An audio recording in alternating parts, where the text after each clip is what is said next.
विराजे हुए समस्त भक्तजन, सबसे पहली बात तो एक ये है कि मैंने उज्ज्वल को ये बताया था कि मेरी गाड़ी खराब है और इसलिए मुझे शायद देर भी हो जाए और हो सकता है कि कोई दूसरी वजह हो जाए तो कार्यक्रम में नहीं आ पाऊँ, ये हो सकता है। अब यहाँ पर मुख्य वक्ता की हैसियत से मुझे आपने यहाँ प्रोजेक्ट किया, मुझे प्रस्तावित किया, अनुमोदित किया, तो यद्यपि इतनी मेधा मनीषा शक्ति से ओतप्रोत और इतना संवर्धित और इतना अधिक योग्य तो मैं कभी नहीं हूं कि जहां पर ऐसे ऐसे कथावाचक बैठे हुए हों, प्रभु श्री राम के चरणों में अनुराग रखने वाले भक्तजन जहां बैठे हों, तो ये तो प्रभु श्री राम की ही कृपा है। जहां तक हमारे विषय का सवाल है, हमारा विषय है वर्तमान परिवेश में संस्कारों का महत्व, उनकी आवश्यकता, उनकी उपयोगिता क्या है। संस्कार किसी भी संस्कृति के कलाई पर शोभित होने वाले कलावी की तरह हैं और कोई भी मानवीय संस्कार, सनातन परिपाटी पर संस्थित होने वाला कोई भी विचार उस संबंधित संस्कृति का, जैसे हमारे संस्कृति पर, सनातन संस्कृति पर आधारित हमारे अपने संस्कार, हमारी संस्कृति का प्राण तत्व है। अगर इस समग्र सनातन संस्कृति की प्राणवत्ता की बात करें तो इस प्राणवत्ता में, इसके मूल में आधार स्वरूप मर्यादा पुरुषोत्तम भगवान श्री राम है।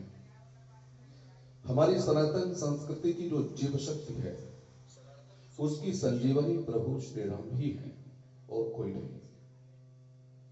अभी भी एक कार्यक्रम जो दैनिक चलता है 1-1.5 घंटे का, जिसमें मानस की चौपाइयां ही छाई रहती हैं सभी के मानस पर, वो कार्यक्रम से निवृत्त होकर के कि मैं घर पहुंचा, मैंने देखा कि उज्ज्वल ने मुझे मुख्य वक्ता कह दिया है। तो मैंने कहा ये तो कमाल की बात कह दी इन्होंने, और वाणी के लिए अत्यधिक शक्तिमान होना चाहिए ये सब करने के लिए। खैर, संस्कार विहीन व्यक्तित्व एक मरुस्थल की तरह है जिसमें किसी भी प्रकार की हरितिमा की कल्पना नहीं की जा सकती।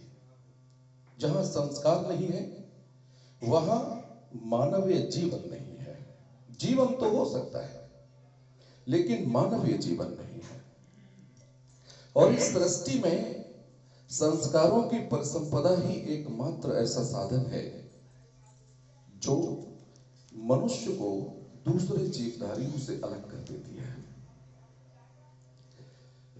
संस्कार, जीवन के मूल्य, ये हमारे जीवन को अग्रसारित करने, उसे पुष्पित और पल्लवित होने में जितनी अधिक महती भूमिका का निर्वहन करते हैं, वो ठीक उसी प्रकार से है जिस प्रकार से कोई शरीर प्राणवायु का प्राश्रय लेकर आगे बढ़ता है। ठीक उसी प्रकार से मनुष्य लौकिक रूप से संसार में खड़ा हुआ, अंतःक्रियाएं करता हुआ दिखेगा, लेकिन शोभायमान, शोभित तब होगा जब उसकी अंतःक्रियाओं में संस्कारों की सुरभि और उसकी सुगंध का आभास होगा। और इतने खूबसूरत तरीके से और इतना बेहतरीन विषय आपने चुना है आज के लिए। तो मैं अभी सुबह एक बात कह रहा था उज्ज्वल कि बाहर संसार में क्या चीज नजर आती है इस वक्त। अचानक विचार आया कि बाहर वो नजर आता है जिसकी परिकल्पना, जिसकी भूमिका अंदर बन जाती है, वही बाहर नजर आता है। इस वक्त हर व्यक्ति दौड़ता हुआ, हाँफता हुआ आपको दिख रहा होगा। हर तरफ सामने वाले व्यक्ति को अल्पबुद्धि, अल्पज्ञ मानकर व्यक्ति आचरण कर रहा है। किसी प्रकार के सहयोग की, समर्पण की, विश्वास और निष्ठा की भावना नजर नहीं आती है। जैसे ही आप पब्लिक लाइफ में जाते हैं, हो क्या रहा है कि एक समय में हमारी वैदिक संस्कृति जब अपने चरम पर रही, सतयुग में, उस वक्त तो सभी धर्मात्मा होते थे। धर्म की वेदिका पर किसी भी प्रकार के बलिदान करने में कोई आपत्ति कभी नहीं होती थी। वो चाहे महाराज हरिश्चंद्र की बात करें, या मोरध्वज की बात करें, या मानधाता की बात करें, दधीच की बात करें, दिलीप की बात करें, इक्ष्वाकु की बात करें, दशरथ की बात करें, सगर की, किसी की भी बात करें, सभी धर्मात्मा होते थे। और सतयुग में एक व्यक्ति उतना धर्मात्मा होता था स्वाभाविक रूप से दैनिक क्रम में, जितना के आज का एक बहुत ही प्रखर शुद्ध सन्यासी होता है। उसके बाद त्रेता में भगवान राम ने यहां पर जब अवतार लिया, एक चेपक मानस में आता है कि दो कारण थे प्रभु श्री राम के यहां आने के मुख्यतः। जब भोलेनाथ पार्वती को ये कथा सुनाते हैं तो कहते हैं कि पहला कारण तो मनु की गहन तपस्या थी, जिसमें कि उन्होंने ये हट कर ली कि मनीष, ऋषि, योगी, तपस्वी, सन्यासी जिस मनोहर प्रभु श्री राम के स्वरूप को देखने की कामना के साथ सहस्त्रों वर्ष तपस्याएं करते रहते हैं, मैं वह स्वरूप उनका देखना चाहता हूं। तो भोलेनाथ ने भी, ब्रह्मा जी ने भी, विष्णु ने भी आकर के उनसे कहा, तो किसी को सुनाई नहीं कि मुझे तो बस वही चाहिए। तो एक कारण तो ये था। एक कहानी इसमें प्रताप वहन जी की आती है, उनके छोटे भाई अरिवर्धन की कहानी आती है।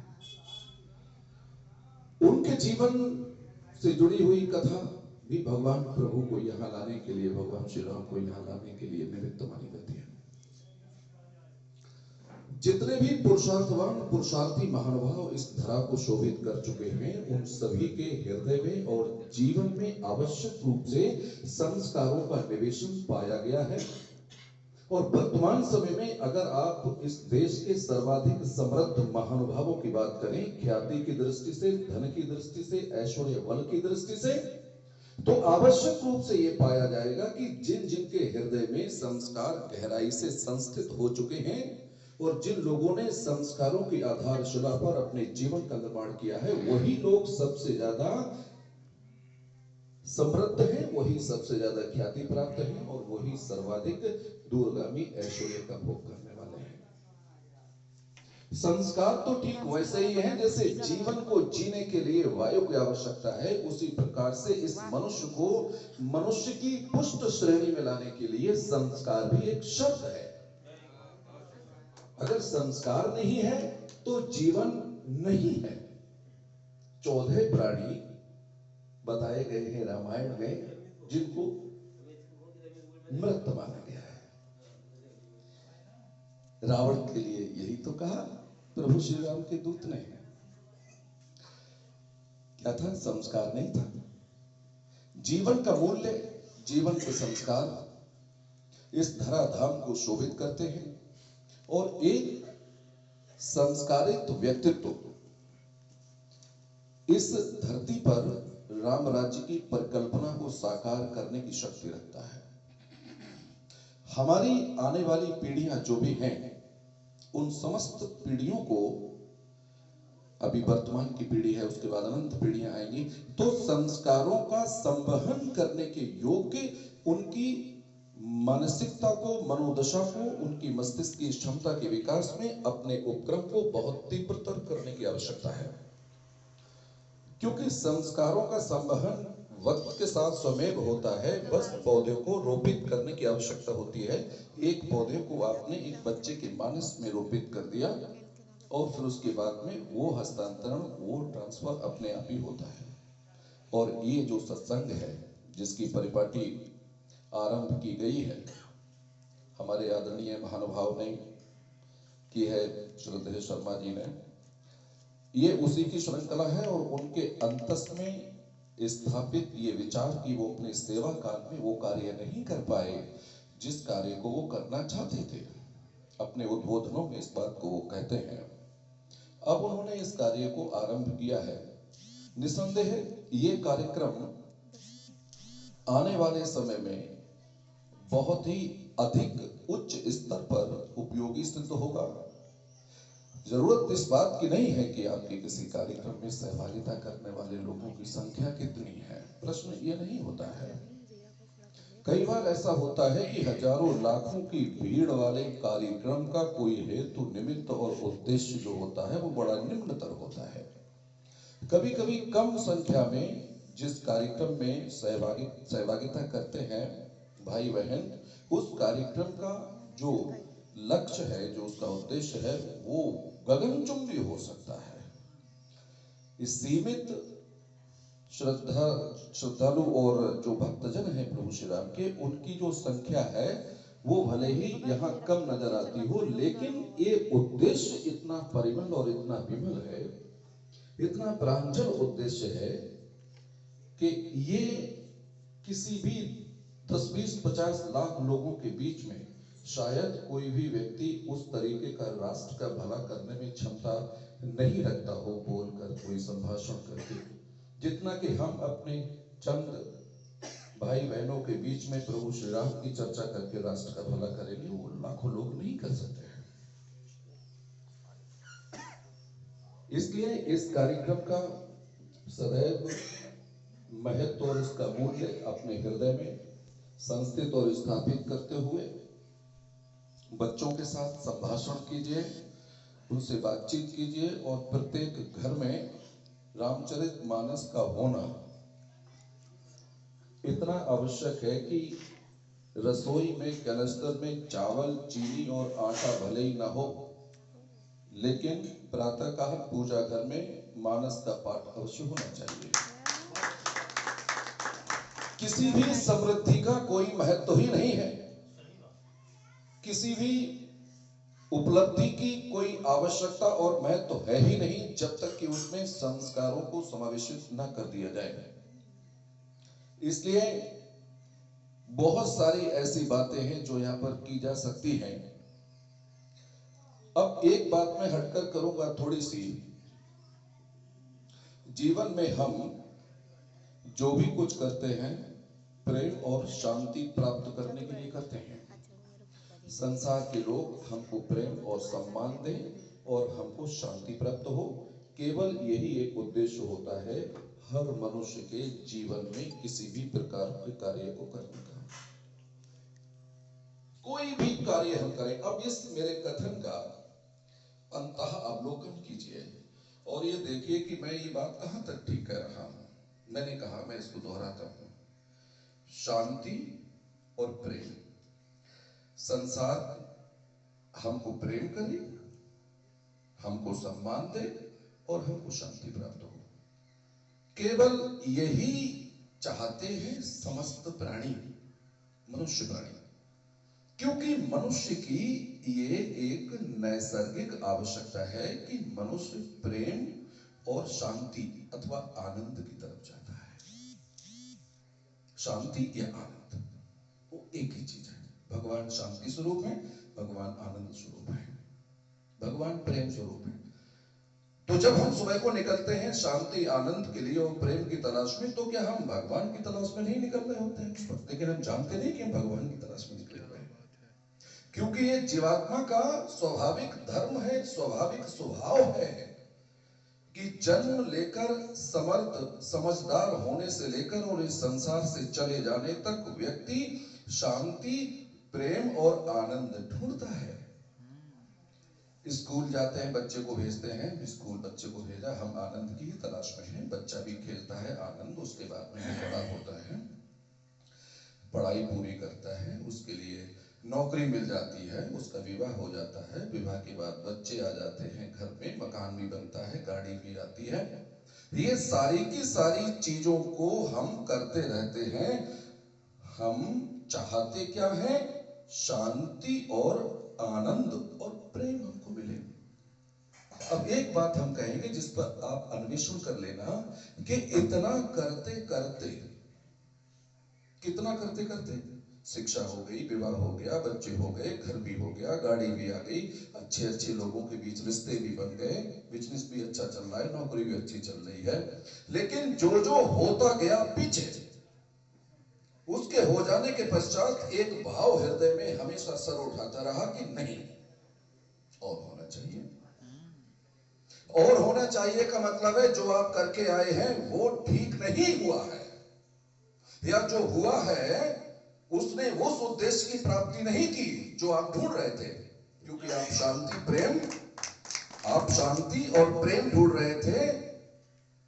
इसका मतलब है शांति और प्रेम ढूंढ रहे थे का मतलब है आप नैसर्गिक रूप से, स्वाभाविक रूप से भगवान को ढूंढ रहे थे। और जिन चीजों को मानकर आपने अपनाया, प्राप्त किया, संघर्ष किया, अर्जित किया, वहां पर जो नैसर्गिक प्यास थी वो प्यास नहीं बुझी।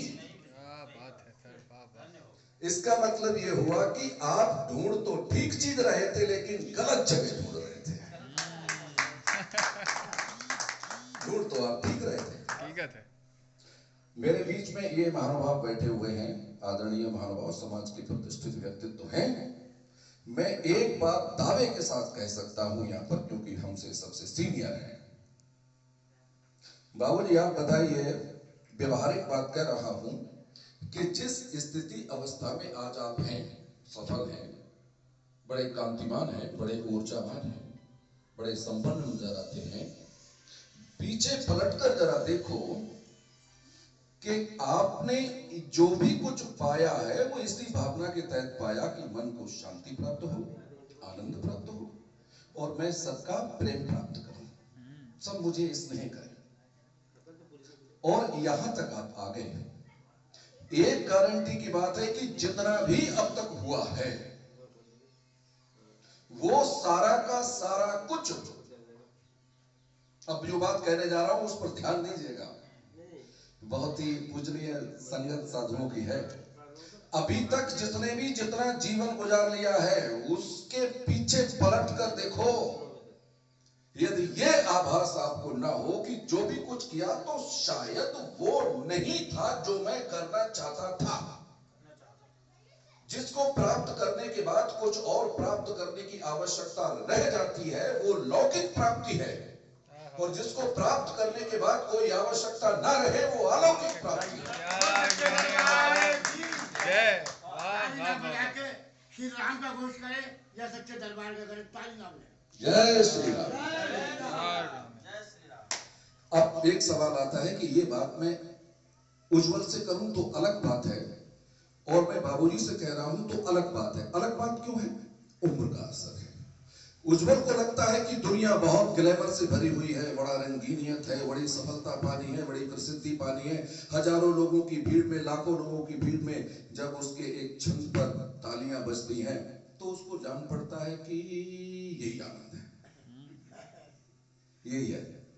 जब इतना प्रख्यात हो जाएगा, इतना प्रसिद्ध हो जाएगा कि पूरी दुनिया में उसका नाम हो जाएगा, जैसे आपने पूरे समाज में नाम कर दिया, उम्र भी बड़ी हो जाएगी, बड़ा हो जाएगा। पलट कर उस वक्त भी देखना, तुम 25 साल के बाद पलट कर देखना। मैं कहना क्या चाहता हूं अभी ये स्पष्ट नहीं हो रहा है, मैं जो कहना चाहता हूं वो कहूंगा अभी कुछ मिनट के बाद। ये भूमिका है, पलट कर आप देखना, और पलट कर देखने के बाद आपको निसंदेह इस बात का एहसास होगा कि आपको 60 वर्ष की उम्र में एहसास नहीं हुआ कि मैं आप लेक्चर कर रहे थे, आपने क्या कहा उस दिन मन से कि शायद जो मैं करना चाहता था वो हो नहीं पाया। आप भी जो करना चाहते थे शायद वो हो नहीं पाया। वो जो आप करना चाहते थे, करना तो आप वही चाहते थे, लेकिन जो भी आप कर रहे थे, जिस जगह पे आप कर रहे थे, जिस रूप में आप कर रहे थे, उस कार्य का जो प्रतिफल आया वो लौकिक प्रतिफल था, क्योंकि आप लौकिक कृत्य कर रहे थे, उसका परिणाम भी लौकिक ही आना था। नाशवान शरीर से, नाशवान पार्थिव शरीर से, इन इंद्रियों की सहायता से, इस बुद्धि और मन की सहायता से जो कार्य कर रहे थे, वो कार्य इसलिए असंतोषजनक और अपूर्ण था क्योंकि अपने आप में इनको करने के जो माध्यम है, ये शरीर पार्थिव है तो पार्थिव प्राप्ति ही करेगा, अपार्थिव प्राप्ति कैसे कर सकता है। अब मैं कहना क्या चाहता हूं वो देखिए। आप ढूंढ रहे हैं, ये तो तय है, और ढूंढते आ रहे हैं, ये भी सत्य है। और ये भी मुझे कहने में आपत्ति नहीं है कि जो भी ढूंढ रहे हैं, जो मिल रहा है बड़ी अच्छी बात है, लेकिन है जो भी आपको मिल रहा है, जितना भी आपको मिल रहा है, संप्रति आपको वो आनंद दे रहा है। आप गलत नंबर डायल कर रहे हैं, वो आनंद नहीं दे रहा है, वो इच्छा की पूर्ति से संतोष दे रहा है। थोड़ा सा इच्छा पूर्ति से थोड़ा सा संतोष हो रहा है। आनंद में और इच्छा पूर्ति से प्राप्त हुए संतोष में जमीन आसमान का फर्क है। आनंद तो केवल, विश्राम तो केवल, असीम शांति का आभास तो केवल प्रभु राम के ही चरणों में है, अन्यत्र नहीं। गुरु की पवित्र वाणी में कि गुरु जी की वाणी है कि एक नूर थे सब जग उपजा, एक ही बात है। प्रभु श्री राम की अगर बात करें, मानस का पाठ करें, गीता के श्लोकों को पढ़ें, आप किसी भी पवित्र ग्रंथ को पढ़ें, एक और आनंददायक बात कह रहा हूं, किसी भी पवित्र ग्रंथ का आप अध्ययन करें, मैं ये बात दावे से कहता हूं कि प्रत्येक ग्रंथ मानव के कल्याण करने की संपूर्ण क्षमता रखता है। गलती कहां होती है? गलती होती है कि जब कोई उपक्रम हमारे शरीर और वाणी तक सिमट कर रह जाता है, हमारे आचरण और हमारे व्यवहार में नहीं आता है, ये बड़ी भूल हो जाती है। माया प्रभु के समान ही शक्तिशाली है। माया प्रभु के समान ही शक्तिशाली है। चूंकि बात क्या है, प्रभु के द्वारा रची गई है, प्रभु की दासी है, इसलिए प्रभु के भक्त पर ये असर नहीं करती है, ये बड़ी विशेषता है। लेकिन है प्रभु के समान ही शक्तिशाली, इसके बल में कहीं कमी नहीं है, बल इसमें उतना ही है। जब तक प्रभु राम के श्री चरणों में आप बैठे हैं, तब तक ये दूर खड़ी रहती है, और जैसे ही आप सदन के बाहर गए और ये फिर आपको लिपटा लेती है, फंसा लेती है। वहां पर क्या करना चाहिए? वहां पर एक बात हमेशा याद रखनी है, जो मैं अपनी बात कह के वाणी को विराम दूंगा, आनंददायक बात है।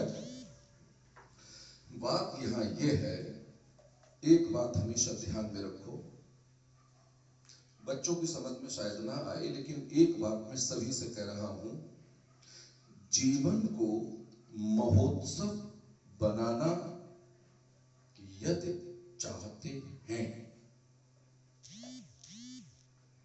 तो हृदय में हमेशा मृत्यु को सजा के रखो। जीवन वहां जीवन हो ही नहीं सकता जहां मौत भूल दी गई है। मृत्यु अकाट सच है, इस पर लोग चर्चा नहीं करना चाहते हैं। मैं खुलकर बात कहता हूं, अगर मैं चर्चा ना भी करूं तो क्या नहीं आएगी? बिल्कुल आएगी। ये कड़वे शब्द अगर ना बोलूं मैं प्रभु श्री राम के चरणों में, या बैठकर ये मन को अच्छे ना लगने वाले शब्द ना बोलूं, तो क्या ये घटना टल जाएगी? मृत्यु को महोत्सव बनाने का अभियान आरंभ कर दीजिए। ये मृत्यु को महोत्सव बनाने का अभियान ही है एक तरह से, अगर इसकी गहराई में जाकर देखें। मृत्यु महोत्सव कब बनती है? जब सभी लोग आपको प्रेम करने लगे, जब सर्वत्र आप सम्मान प्राप्त करने लगे, जो आपका मन, आपकी इच्छा हो, आपकी इच्छा मात्र से सारे कार्य सफल होने लगे, जब आप भी शोषित, वंचित, दलित और विपन्न लोगों के साथ खड़े होकर उनके जीवन का आधार स्तंभ और उनके मददगार बनकर उनके जीवन में खुशियों के पल लाने में सक्षम हो जाएं, जीवन स्वर्ग तभी तो बनेगा। जीवन को महोत्सव बनाने का मतलब है मृत्यु को हृदयस्थ करना। मृत्यु को हृदयस्थ करने के कारण विचार मन में अपनी जगह बना लेता है कि ये घटना है और ये आवश्यक रूप से घटेगी, और इस घटना के घटने से पहले मैं एक संस्कारों से आप्लावित छलकता हुआ एक ऐसा मानस उत्पन्न कर दूं कि मेरे सामने मेरे अंतिम क्षण महोत्सव की तरह मुझे प्रतीत होने लगे। ये तभी प्रतीत है। जैसे जैसे उम्र बढ़ेगी वैसे वैसे ये विचार आपके निकट आएगा। आप इस विचार से अभी दूर भागेंगे, हो सकता है भागें, इस विचार से आप दूर भागेंगे। आप भागते जाइए, भागते जाइए, भागते जाइए। जब भागना कम हो जाएगा, जब भागने के योग्य नहीं रहेंगे, ये विचार आपके करीब आता जाएगा, क्योंकि इसकी गति में बदलाव नहीं होगा, आपकी गति में बदलाव हो सकता है। और एक जगह ऐसी होगी कि जब आंखें देखना कम कर देंगी, कान सुनना कम कर देंगे, हृदय के स्पंदन में अपेक्षाकृत कमी आएगी, रक्त के अंदर वाहिकाओं में जो बहता है उसकी तपिश गर्मी कम हो जाएगी, जब हाथ ठीक से नहीं चलेंगे, शरीर चलने के लायक नहीं रहेगा, ऐसी अवस्था में आप एक कुर्सी पर बैठे होंगे और उस अवस्था में आप देखेंगे कि जो भी आपकी परिसंपत्ति है, जो भी आपके रिश्ते हैं, आपने जिनके लिए त्याग किया, तपस्या की, बलिदान किए, झूठ भी बोला कदाचित, वो सब के सब अब इस अवस्था में है कि उनके पास आपको देने के लिए वक्त नहीं है। वो अगर देना भी चाहे तो भी कोई बात नहीं बनती, देना चाहे तो बात क्यों नहीं बनती? आपका शरीर इस योग्य हो गया है कि आपके कान सुन नहीं रहे, आंखों से देख नहीं रहा, जुबान पलट नहीं रही, गंध दुर्गंध का असर जाता रहा, इंद्रियां शिथिल हो गई। और ऐसी अवस्था में आपके सामने आपका कोई प्रियजन आपसे कुछ कहता है, सामने से निकल जाता है, खाने के लिए कुछ देता है, तो चूंकि इंद्रियां तो काम ही नहीं कर रही हैं, उसकी कमी नहीं है, उसकी सेवा में कोई कमी नहीं है, क्योंकि वो संस्कारवान युवक या युवती है, वहां कोई कमी नहीं है। दिक्कत हो गई कि रिसेप्टिव चला गया, ट्रांसमीटर में कोई कमी नहीं है, सेवा में कोई कमी नहीं है। अब सेवा जिसकी होनी है वो सिमट गया, वो सिमट गया। और ऐसी स्थिति में आवश्यकता पड़ेगी किसी ऐसे की, अब आखिरी बात लेकर बड़ा दे रहा हूं, ऐसी अवस्था में आवश्यकता पड़ेगी किसी ऐसे की, बाबूजी सुन लीजिएगा, आखिरी ये कथन का ये मैं उपसंहार है। ऐसी अवस्था में, कैसी अवस्था में मैंने बताया? ऐसी अवस्था में जब चलना फिरना भी, उस अवस्था समझ गए, एक अवस्था ऐसी आती है, वो महीने, 2 महीने, 4 महीने, 6 महीने, साल, 2 साल की भी हो सकती है, 4 से 10 साल की भी हो सकती है, आनी है वो। ऐसी अवस्था में आवश्यकता पड़ेगी, अभी शायद समझ में ना आए, लेकिन गारंटी से कहता हूं समझ में आ जाएगा, और मुझे याद कर लेना उस वक्त। ऐसी एक आवश्यकता पड़ेगी, ऐसे में किसी ऐसे साथ की जो आपको स्पष्ट दिखता हो, आपको स्पष्ट सुनाई देता हो, जिसको आप स्पष्ट रूप से अनुभव कर सकें, और जो आपके मन की प्रफुल्लता या मन के कष्ट या मन की तरुणता, चूंकि वो वही रहती है, वो कम नहीं होती है कभी, मन की तरुणता कभी कम नहीं होती है, उस तारुण्य के साथ तारतम्य बनाते हुए आपके साथ चले। वो केवल प्रभु चल सकते हो, जरूरत पड़ेगी। अब चूंकि जरूरत पड़ेगी तो अधिकांश वर्षजन हमारे समाज में वो अकेले बैठे हुए पाए जाते हैं, बड़ी शिकायतें करते हैं, बड़े शिकवे करते हैं, तरह तरह से। क्यों करते हैं? पूरा जीवन जिससे परिचय करना चाहिए था उससे परिचय नहीं हो पाया। जो था, जो है और जो आगे भी रहेगा, जिससे सर्वप्रथम प्राथमिकता के आधार पर मिलकर मित्रता करनी चाहिए थी, प्रेम करना चाहिए था, अनुभव करना चाहिए था, उसकी तरफ तो पलटकर कभी देखा ही नहीं। यद्यपि रहा वो प्रतिक्षण साथ में, रहा वो क्षण क्षण साथ में, क्योंकि जब वो साथ नहीं होता है तो फिर कुछ होता ही नहीं है, तो हम होते ही नहीं, मतलब सीधी बात है। रहा तो वो साथ में, प्रतिक्षण साथ रहा, प्रतिपल साथ रहा, आपके हर सुख दुख में साथ निभाया, आपकी हर उपलब्धि का जश्न मनाया, आपके हर कष्ट में वो कराहा, एक बार भी उसकी तरफ ध्यान नहीं गया। तभी तो कहा कि भगवान कहते हैं अकारण दया निधान सन्मुख होए जीत मोय जबहि। क्यों कहते हैं सन्मुख होए? सन्मुख का मतलब सीधा आमने सामने आ जाए, आमने सामने उसके गए नहीं, जाइए, चलता तो वो साथ साथ है और जाने कब से चला आ रहा है। और एक और बात कट वचन कह दूं यहां पर, कोई भी मनुष्य प्राणी आज की तारीख में हमारे समय काल में 50 वर्षों से अधिक अपनों के जीवन में रह नहीं सकता। ये है जीवन की लॉन्गेविटी, ये है जीवन का पूरा ये लेंथ है उतनी। अब आप इस कथन पर विचार करिएगा, सिर्फ कथन नहीं है ये अनुभव भी है। 50 वर्षों से अधिक आप किसी के जीवन में नहीं रह सकते। 50 वर्षों से ज्यादा नहीं, एक आध साल ऊपर नीचे 50 वर्षों से ज्यादा नहीं रह सकते। तो इन 50 वर्षों में चिंता किसकी होनी चाहिए ये आप तय करिए। उसकी जो कि इन 50 वर्षों के पूर्व यानी संसार में आने से पहले भी आपको प्रेम करता था, यहाँ से जाने के बाद भी आपको अकारण प्रेम करता रहेगा, करता करेगा, ये गारंटी है, और अभी भी कर रहा है। तो जो था और रहेगा उसके प्रति उदासीन, और जो नहीं थे और नहीं रहेंगे उनके प्रति इतना स्नेह किसने कह दिया करने के लिए कि आप सीधे साधे इंसान थे और पोते के घर में आते हुए आप इंसान से घोड़े क्यों बन जाते हैं? दर्द तो इसलिए होता है? किसने कह दिया? क्यों बन गए आप? प्रेम सबको करो, उनको क्या कहते हैं नफरत करो। पुत्र का पुत्री का पूरी ताकत से पालन करो, संस्कारों को निवेशित करो, पालन करो, और एक हाथ से उनको अपनी तरफ बुलाने की कोशिश बड़े स्नेह से, बड़े प्रेम से अपने सीने से चिपटाने के लिए एक हाथ से पुत्र और पुत्री को इधर लाइए, और इतना भी कलेजा ताकतवर रखिए कि दूसरे हाथ से ऐसे भी करने की, छोड़ने की प्रैक्टिस भी कीजिए। प्रैक्टिस छोड़ने की भी करो, और अगर छोड़ने की प्रैक्टिस नहीं करोगे तो छीन लिया जाएगा। अरे ये बैग है, मैं तो कहता हूं कि बड़े प्यार से, बड़े आराम से, मेरे सेवा भाव से द्रवित होकर ये बैग बाबूजी मुझे दे दो आप, है? अगर आप नहीं दोगे तो मैं तो छीन लूंगा। जब छीना जाएगा, जब एक चीज छीनी जाएगी तब दोगे।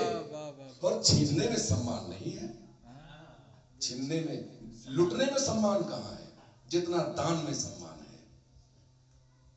तो कहते हैं कि भाई धीरे धीरे करके एक बड़ी अच्छी सीख थी सुबह रामायण में आई कि प्रताप भानु जी ने जब बच्चे बड़े हो गए तो हर एक राजा की ये परंपरा थी, हर एक राजा की, कि बच्चा बेटा समर्थ हो गया और सारा कुछ राजपाट उसको दिया और वन में चले गए। सोने के सिंहासन पर बैठने वाला एक महाप्रतापी चक्रवर्ती सम्राट, सोने के सिंहासन पे बैठने वाला, सोने के बिस्तर पे सोने वाला, बिस्तर पे सोने वाला, और बग्घियों में चलने वाला, सोने के रथ पर चलने वाला, हजारों लाखों लोगों के द्वारा सेवा जिसकी की जा रही है, चारों दिशाओं में जिसका यशोगान हो रहा है। और ऐसा राजा कि जब याचक आता है दरवाजे पर मांगने के लिए तो दिलीप क्या कहते हैं कि देखो, पूछो हमारे खजांची से कि आज का खर्च निकालकर दान करने के लिए कोई शेष राशि है। इतना चक्रवर्ती सम्राट की बात कर रहा हूं। तो उन्होंने कहा कि राजन, आपने दान कर दिया है, दान तो आप कर चुके हैं, अब तो राजकाज चलाने भर का ही धन रह गया है। बोले अच्छा, लेकिन ये याचक तो 1000 मुद्राएं मांग रहा है सोने की। कुबेर को चिट्ठी लिखो, कुबेर को संदेश भेजो कि इतना धन चाहिए, नहीं तो युद्ध के लिए तैयार हो जाए। ये प्रताप है संस्कार का, ये प्रताप है धर्माचरण का, ये प्रताप है आपके सात्विक मिजाज का, और ये प्रताप है धर्म और ईमान का दामन पकड़कर चलने वाले की ताकत, जो कुबेर से भी कहता है या तो लड़ने को तैयार हो जाओ, या याचक दरवाजे पे खड़ा है, इतना धन भेज दो। और जब धन आ गया तो याचक को धन दिया और कहा कितना बचा, लिए बचा, बोले इनको ले जाओ अपना। ये ऐसा राजा एक झटके में बेटे को सारा का राज्य देकर और जंगल में चला जाता है। मतलब क्या है, संस्कारों से जीवन का आरंभ और संस्कारों पर ही जीवन खत्म। तब बनता है मृत्यु का महोत्सव। क्रंदन नहीं, जीवन को क्रंदन न बनाए।